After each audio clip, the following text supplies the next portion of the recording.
Hello friends, स्वागत है आपका एडुटेरिया पे। आज का जो ये हमारा वीडियो है वो है भारतीय संविधान के स्रोत।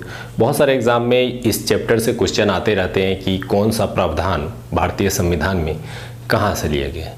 तो आज हम लोग इसी चैप्टर पे बात करेंगे, ठीक है।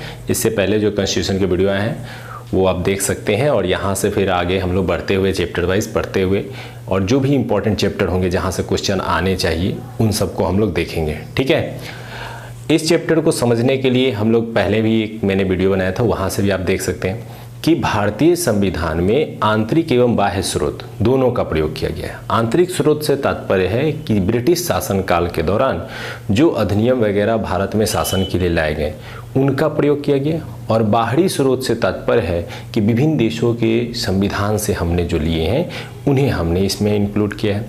तो इस तरह से भारतीय संविधान में आंतरिक एवं बाह्य दोनों प्रकार के स्रोत मौजूद हैं। तो हम लोग उसी को देखेंगे। इसको याद करने के लिए हम लोग हमेशा टेबुलर फॉर्म का यूज करें। याद रखिएगा, जब भी आपको याद करने में दिक्कत हो और लगे कि कोई भी चीज़ हमसे याद नहीं होता है, हम कमज़ोर छात्र हैं, ऐसा ना सोचें। आप कमज़ोर नहीं हैं, बशर्ते कि आपको गाइडलाइन चाहिए, आपको थोड़ी समझ चाहिए, आपको कोई एक सहयोग चाहिए। तो वो समझिए कैसे हम लोग याद करते हैं। जैसे एक टेबल बनाइए, टेबल में 2 तरफ या 3 तरफ जो भी बातें होंगी उसको हम टेबुलर फॉर्म में करेंगे। तो यहाँ भारतीय संविधान के स्रोत हैं। एक तरफ हमने लिया है वह देश या स्रोत जहाँ से हमने इन प्रावधानों को उठाया है, और इस तरफ से वो प्रावधान जो उन संविधान से या उन स्रोतों से लिए गए हैं। तो बस इस तरह से टेबल बनाएंगे और हर टेबल में हमें याद हो जाएगा कि इसमें 2 पॉइंट है, इसमें 3 पॉइंट है, इसमें 4 है, इसमें 1 है, और आसानी से आपको याद हो जाएगा। चलिए उसी को जारी करते हैं। पहला है भारत शासन अधिनियम 1935। आपको इसे 2-3 पॉइंट याद रखने हैं। भारत शासन अधिनियम 1935 ब्रिटिश सरकार द्वारा भारत में शासन के लिए लाया गया था। ब्रिटिशों के जाने के बाद भारतीय संविधान सभा द्वारा लगभग 395 में से, भारतीय संविधान में टोटल अनुच्छेद 395, इस 395 में से 250 अनुच्छेद केवल भारत शासन अधिनियम से उठा करके भारतीय संविधान में रखा गया। अब अगर याद करना हो आपको और क्वेश्चन पूछेगा कि भारतीय संविधान का सबसे बड़ा हिस्सा कहाँ से लिया गया, तो सिंपल है, भारत शासन अधिनियम 1935 से लिया गया। एग्जाम्पल के तौर पे 1-2 याद रख सकते हैं, जैसे न्यायपालिका की व्यवस्था, जैसे सुप्रीम कोर्ट होगा, हाई कोर्ट होगा, डिस्ट्रिक्ट कोर्ट होगा, इनके पावर्स क्या होंगे, इस तरह की चीज़ें कहाँ से ली गई है, भारत शासन अधिनियम से ली गई हैं। इसके अलावा कैग, आपको पता होगा अनुच्छेद 148 के तहत भारतीय संविधान में कैग की व्यवस्था की गई है, नियंत्रक महालेखा परीक्षक की, यह भी वहीं से ली गई है। और लोक सेवा आयोग, आपको पता होगा कि भारतीय संविधान के तहत ही लोक सेवा आयोग का गठन किया जाता है और उसमें विभिन्न प्रकार के अखिल भारतीय सेवक चुने जाते हैं, जैसे IAS, IPS। तो ये जो लोक सेवा आयोग है इसका प्रावधान भी भारत शासन अधिनियम से लिया गया है। इसके अलावा भी कुछ चीज़ें ली गई हैं, क्योंकि यहाँ 250 हैं तो समझ सकते हैं कि बहुत सारे पॉइंट्स लिए गए हैं। तो क्वेश्चन ये नहीं पूछता है कि क्या क्या लिया गया, यहाँ ये पूछता है कि किससे सबसे ज़्यादा लिया गया, तो भारत शासन अधिनियम से। अब आइए दूसरे नंबर पे ब्रिटेन। चूँकि ब्रिटेन से हम लोग ने अधिक से अधिक पॉइंट लिए, क्योंकि ब्रिटिश शासन व्यवस्था ही भारत में थी। ब्रिटिशों के जाने के बाद कमोबेश उसी तरह की व्यवस्था हमने अपनाई, तो बहुत सारे पॉइंट उस देश से हमने उसके संविधान से ग्रहित किए। अब उसको याद करने के लिए सिंपल सा है कि जो भी संसदीय व्यवस्था से संबंधित चीज़ें होंगी वो हम ब्रिटेन से लेंगे। जैसे भारत में संसदीय व्यवस्था को अपनाना ब्रिटेन से, संसद है, राज्यसभा होगा, लोकसभा होगा, ये संसदीय फॉर्म जो है हमने कहाँ से अपनाया है, ये ब्रिटेन से। फिर संसदीय विशेषाधिकार, यहाँ 105 अनुच्छेद 105 के तहत भारत के संविधान में संसद को विशेष अधिकार दिए गए हैं, ठीक है। तो ये संसदीय विशेषाधिकार हमने कहाँ से लिया है, ब्रिटेन से लिया है। फिर विधि का शासन। अब जानते हैं कि संसद है, संसद में विधि का निर्माण किया जाता है, वहीं से कोई बिल पास होता है और कानून के रूप में सामने आता है। तो यह जो कानून बनेगा और उसी के अनुसार शासन चलेगा, ये हमने कहाँ से लिया है, ब्रिटेन से लिया है। इसके अलावा एकल नागरिकता, ये तो आपने कई बार पढ़ा होगा कि भारत में एकल नागरिकता है, अमेरिका में दोहरी नागरिकता है, और भारत की जो एकल नागरिकता की व्यवस्था है वो हमने कहाँ से ली है, ब्रिटेन से ली है। फिर है मंत्रिमंडलीय व्यवस्था। जहाँ भी संसदीय व्यवस्था है वहाँ पे मंत्रिमंडलीय व्यवस्था है, यानी संसद में चुनी हुई सरकार मंत्रिमंडल का गठन करती है, जैसे प्रधानमंत्री, उनके सहयोग के लिए विभिन्न विदेश मंत्री, रक्षा मंत्री, गृह मंत्री। ये जो मंत्रिमंडल सिस्टम है ये भी हमने कहाँ से लिया है? ब्रिटेन से। तो आप कैसे याद कैसे रखेंगे इसको समझिए। आप एक बॉक्स को पढ़ें फिर मनन करें एज ए सिंपल कि ब्रिटेन, फिर हम दोहराएंगे, हाँ हमने क्या लिया वहाँ से? संसदीय व्यवस्था लिया है, विधि का शासन लिया है, संसद का विशेषाधिकार लिया है, एकल नागरिकता लिया है, मंत्रिमंडलीय व्यवस्था ली है। अभी ये आपका याद हो गया। इसको 2 बार रिपीट करेंगे, बिना देखे याद हो जाएगा। ठीक है, इस तरह से हम पढ़ते हैं तो हमें याद होता है और पॉइंट्स बाद में, और जैसे ही ये चैप्टर पढ़ें उसके ऑब्जेक्टिव्स जरूर बनाएं। ऑब्जेक्टिव्स के लिए मैंने बताया है, एक लूसेंट का ऑब्जेक्टिव बुक आता है या घटना चक्र का बुक आता है ऑब्जेक्टिव। इन सब की मदद से आप ऑब्जेक्टिव्स बनाइए, आपको बहुत हेल्प होगा।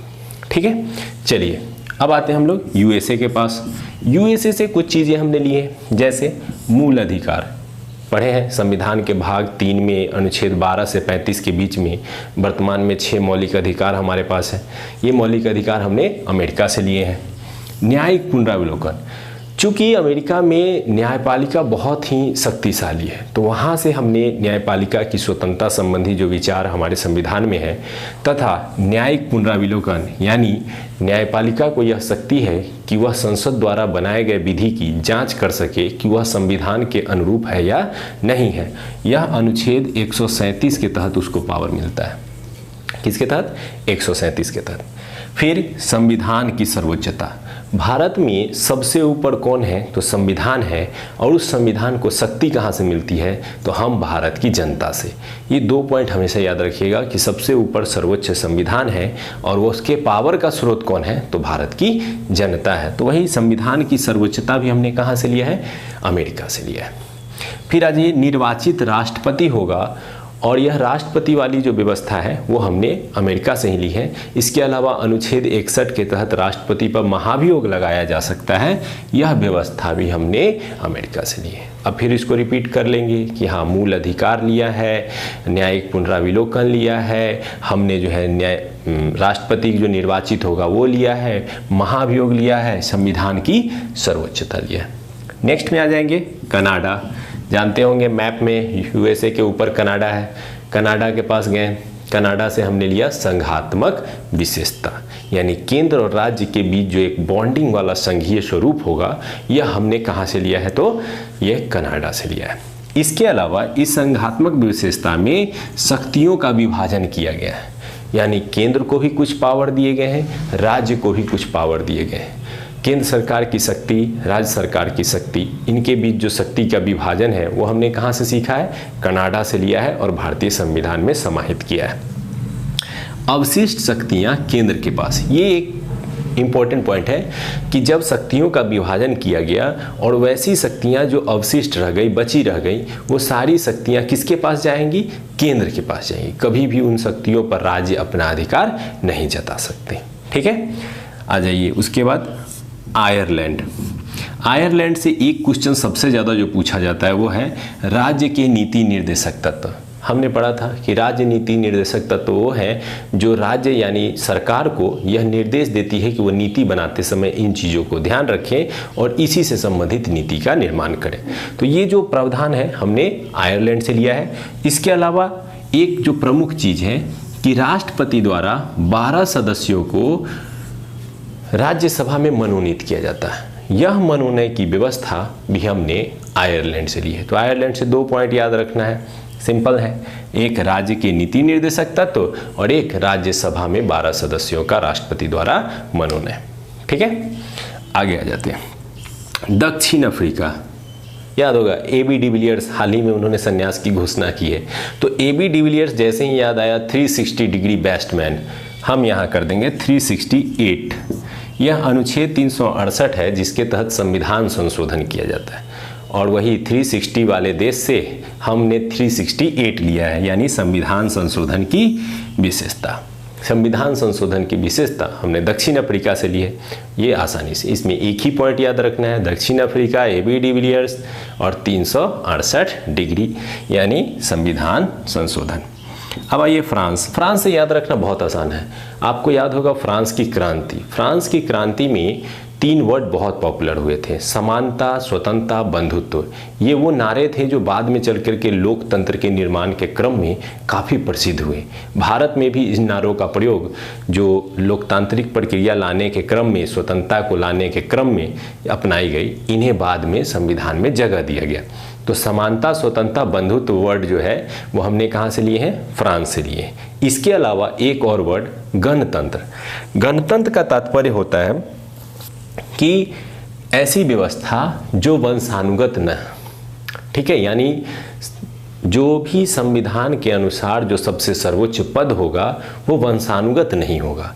ये गणतंत्रात्मक व्यवस्था भी हमने फ्रांस से ली है। तो यहाँ से 4 वर्ड, समानता, स्वतंत्रता, बंधुत्व और गणतंत्र, आसानी से याद कर सकते हैं। चलिए अब आते हैं ऑस्ट्रेलिया। ऑस्ट्रेलिया चलेंगे तो कंगारुओं का देश, रिकी पॉन्टिंग आपको याद ही होगा, ब्रेटली वगैरह क्रिकेट खेलते होंगे तो इतना तो पता होना चाहिए। तो ऑस्ट्रेलिया जाते हैं तो वहाँ से 2 पॉइंट हमको मिलते हैं। एक मिलता है समवर्ती सूची, 2 स वाले वर्ड मिलते हैं। एक समवर्ती सूची, आपको पता होगा कि भारतीय संविधान के अनुसूची 7 में विभिन्न प्रकार की सूचियों का वर्णन है। संघ सूची, राज्य सूची, समवर्ती सूची। संघ सूची, राज्य सूची जो है हम वो पहले से लेके आ रहे हैं, ये 1935 से ही अधिनियम से। लेकिन जो एक समवर्ती सूची आया वह ऐसी सूची था जिसमें रखे गए विषयों पर केंद्र एवं राज्य दोनों कानून बना सकते हैं। तो यह समवर्ती सूची की विशेषता हमने ऑस्ट्रेलिया से जाकर ग्रहण की। ठीक है, कहाँ से ग्रहण की? ऑस्ट्रेलिया से। फिर है संयुक्त अधिवेशन की विशेषता। आपको पता होगा कि ये बार बार क्वेश्चन पूछा जाता है। अनुच्छेद 108 याद कर लीजिएगा, अनुच्छेद 108। अब देखिए कई बार हम लोग बेतुके ट्रिक जोड़ते हैं तो उस तरह से भी याद किया जा सकता है, लेकिन आप अगर समझ के पढ़ेंगे तो ऐसे भी याद रहेगा। तो 108 के तहत भारतीय संविधान में संयुक्त अधिवेशन की विशेषता है, अर्थात यदि कोई विधेयक लोकसभा और राज्यसभा में अलग अलग पारित नहीं हो पाता है तो राष्ट्रपति संयुक्त अधिवेशन की व्यवस्था कर सकते हैं और उस कंडीशन में दोनों सदन एक ही जगह बैठते हैं, जिसकी अध्यक्षता कौन करते हैं? लोकसभा अध्यक्ष यानी स्पीकर करते हैं। तो वो दोनों क्वेश्चन आता है, संयुक्त अधिवेशन कौन बुलाते हैं, संयुक्त अधिवेशन की अध्यक्षता कौन करते हैं और कितने अनुच्छेद के तहत इसे बुलाया जाता है और किस देश के संविधान से हमने इसको अपनाया है। चारों पॉइंट आसानी से याद हो गए कि ऑस्ट्रेलिया से अपनाया गया है, राष्ट्रपति बुलाते हैं, लोकसभा अध्यक्ष इसका अध्यक्षता करते हैं। As a simple. चलिए आ जाते हैं जर्मनी। जर्मनी आते ही आपके दिमाग में हिटलर आना चाहिए। कौन आना चाहिए? हिटलर। जर्मनी में हिटलर एक तानाशाह के तौर पे जाना जाता है। तो आपातकाल से संबंधित उपबंध हम कहाँ से लेंगे? जर्मनी से। ये केवल पूरा का पूरा आपातकाल का सिस्टम हमने वहाँ से नहीं लिया है। आपातकाल के दौरान जो भारतीय जनता को जो मौलिक अधिकार मिलते हैं वो अधिकार समाप्त हो जाते हैं। यह विशेषता हमने जर्मनी से अपनाया है। तो जर्मनी से हिटलर दिमाग में आया और हिटलर से आया तानाशाही वाली व्यवस्था, यानी आपातकाल के दौरान मूल अधिकार क्या हो जाएंगे? समाप्त हो जाएंगे। अब आते हैं एक और पॉइंट की ओर, रूस देश। इसको मैंने अलग लिखा। क्यों अलग लिखा? ये सारी चीज़ें मूल संविधान में हमने लेकर के ऐड किया था, लेकिन इसको बाद में ऐड किया गया।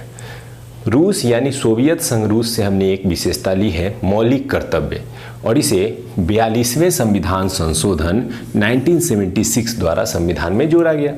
ये कई बार एग्जाम में पूछे गए हैं कि कब जोड़ा गया, किस देश से लेकर के जोड़ा गया, किस समिति की अनुशंसा पे जोड़ा गया।